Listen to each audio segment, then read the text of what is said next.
Valeria, buenas tardes acá en la Argentina. ¿Cómo estás vos? Te saludamos desde Vorterix Litoral, Marcelo Medina y Néstor Bellini. ¿Cómo te va? Un gusto, muchas gracias. ¿Me escuchan bien? Sí, Perfecto. perfecto, perfecto. ¿Qué hora es allá? Las 10:10. 10 y Ah, mirá 10. vos. Bueno, buenas noches para vos. Buenas tardes. Gracias. Te decimos desde aquí. Bueno, yo comencé a leer tu trabajo y hablábamos con Néstor, con quien compartimos el programa y también tu libro. Y contarle un poco a la gente qué es todo preso es político.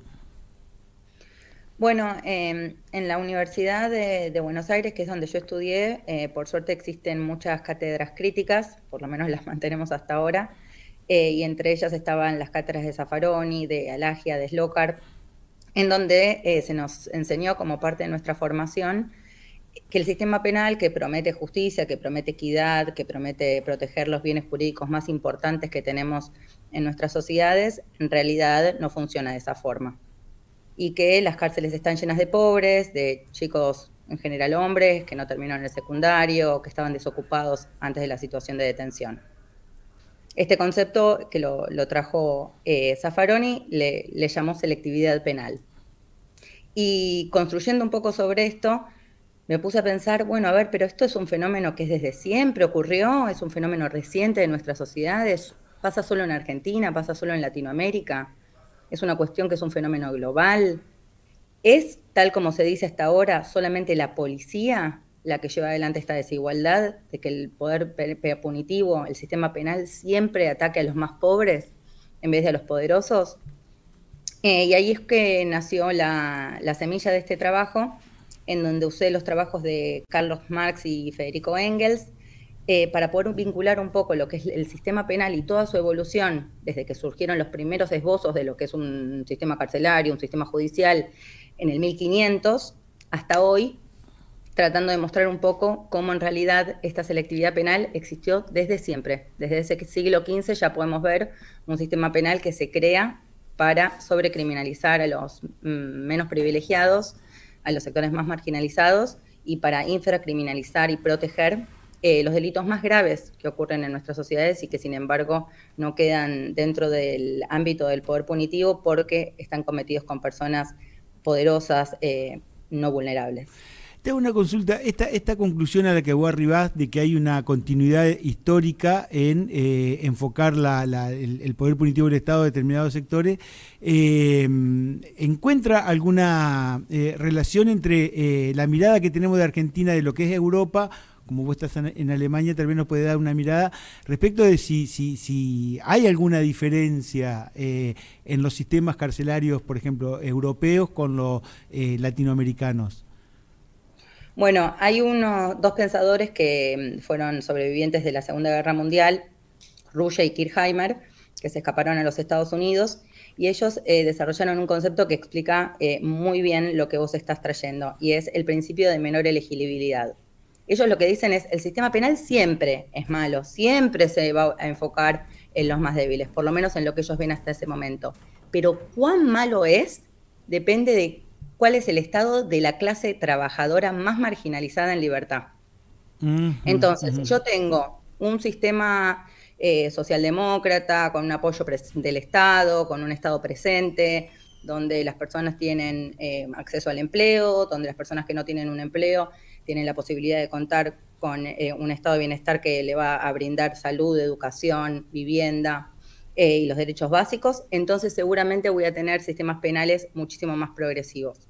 Que eso es un poco lo que funciona en Alemania. O sea, sigue siendo selectivo. O sea, Sí, vos sí, vas sin a una duda. parte de Alemania y no está el que tardó 10 años en construir el aeropuerto con un montón de fenómenos de corrupción dentro del Estado. No están los dueños de las automotrices que no respetan las normas básicas de protección del medio ambiente en los países global. Está lleno de migrantes pobres. Claro. Uno se pone a pensar en estas conclusiones que vos sacaste y, claro, ve un escenario oscuro, digamos, opaco. ¿Tienen una mirada de cómo podría ser un sistema mejor o más justo? Si es que existe eso, si se puede arribar a eso. Bueno, dentro de estos principios rectores de que el derecho penal está para ejercer un control social sobre los más marginalizados y para tratar de asegurar la inmunidad de los sectores poderosos, de todos modos hay un amplio rango de posibilidades. Para darte un ejemplo, cuando Foucault escribe Vigilar y Castigar en los 70, se estaba pensando que quizás podíamos llegar a un mundo sin cárceles. En ese momento, el movimiento abolicionista, que había venido del abolicionismo de la esclavitud en los Estados Unidos, ahora planteaba de la mano de los cuáqueros, los de las galletitas de nuestro país. La colonización norteamericana. Sí, claro. Planteaban la abolición de las cárceles y un abordaje mucho más rehabilitador en los barrios, con medidas de contención social. No es que decían, hasta ahora el sistema penal se utilizó solo para los más pobres, ¿por qué no lo utilizamos para perseguir a los de cuello blanco? No pasaba eso, no era un programa revolucionario. Pero dentro de los límites de que el poder punitivo seguía enfocándose en los más marginalizados, estaba pensando en un mundo muchísimo mejor, donde no iban a estar encerrados y privados de su libertad por haber cometido delitos contra la propiedad, pues si uno piensa en la locura de nuestro sistema, que uno afecta a la propiedad, un bien que es reemplazable, que no es vital, que raramente... Que es fungible. ¿Cómo? Que es fungible. Es fungible, claro. Y respondés quitándole la libertad a la persona. Es un despropósito. Sí, o sea, nosotros ahora no me parecemos aterrados cuando vemos, no sé, los asesinos, cuando les cortaban la cabeza en la Revolución Francesa, pero yo calculo que alguien viene dentro de 200 años y también le va a llamar bastante la atención el abordaje tan terrible que tenemos del conflicto penal. Sí, el prólogo de Vigilar y Castigar, que lo citabas hace unos instantes, también da cuenta de eso, ¿no? De ese proceso que pasa a este condenado, que le hacen cosas horribles, y uno dice, che, ¿por qué no lo matan, por favor, de una buena vez? Y te termina pidiendo eso. Te quería preguntar también respecto de algo que señalaba hace unos instantes, y me pareció ver que si se podría establecer una relación entre cantidad de delitos y condiciones sociales o con un Estado presente que dé respuesta a estos ítems que vos señalaste, como salud, vivienda, educación, trabajo, salarios dignos. ¿Se puede establecer o no existe eso? Sí, totalmente. Cuando hay un Estado presente, bajan un montón todos los delitos que tienen que ver con la sobrevivencia, delitos que son para asegurar la manutención cotidiana. También, obviamente, si hay un Estado presente en materia de protección de la salud integral para poder tratar las cuestiones de adicciones, poder tener un consumo responsable, obviamente me van a bajar también los delitos contra las drogas. Claro. Si tengo un Estado presente, también no se me van a poder expandir el narcotráfico, porque tengo un control sobre el territorio. Entonces, obviamente, bueno, ni hablar de los delitos de violencia de género. Si saco el ministerio que se ocupa de proteger a las mujeres y a las diversidades, además destruyo todos los programas de protección, obviamente me va a aumentar la violencia de género, porque no tengo esa red estatal. No es que con esos programas aseguro que el delito que la eliminás, desaparezca. Claro. Para sí, nada. Se entiende perfectamente, sí. Valeria, en la actualidad, ¿qué rol jugamos los medios de comunicación para llevar, para justificar lo que sucede con los chicos de gorrita, para la estigmatización, para estigmatizar? Bueno, acá les voy a hablar de otro autor que se llama Sutherland, que escribió también norteamericano en la década del 40, y es el primero que se da cuenta que los medios de comunicación juegan un rol crucial. Y el tipo lo que hace es que va a los diarios, que era el medio de comunicación más importante de esa época, y se fija que los delitos de los pobres están siempre en policiales, pero que cuando voy a ver los delitos de los deportistas están en deportes, los delitos de los famosos en espectáculos, los delitos de los políticos en política doméstica o en internacionales. Entonces ya desde los medios de comunicación se nos define qué es el delito, quién es el delincuente, y se nos ofrece una imagen, que esto es lo que nos dice Zaffaroni, es una imagen, tiene una estética muy clara, que como vos decís, es el chico de gorrita, joven, usando ropa deportiva, generalmente en un grupo. Por eso siempre recuerdo este ejercicio que es muy importante, que es que hagamos todos una reflexión constante, y muchísimo más si se está al frente de un medio de comunicación, de discutir continuamente cuál es el concepto de delito. Y entonces cuando se me aparece esta imagen del pibe chorro, también pensar que el delito también es el del poderoso, ¿Y los el de la alcances de ese corporación delito? Perdóname. ¿Y los alcances de ese delito? Completamente. Porque obviamente que ser un trabajador, estar levantándome a las 7 de la mañana para ir a tomarme un medio de transporte público y que me hurten el celular, me puede destruir la economía doméstica de la mensualidad, o incluso más. Pero que vengan y se vacíen las arcas del Estado, claro. que se privaticen empresas públicas que son redituables, que se destruyan que te quiten el ríos y no se futuro. puedan recuperar.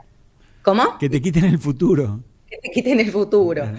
Pero es muy difícil hacer el ejercicio de pensar todo eso como delito.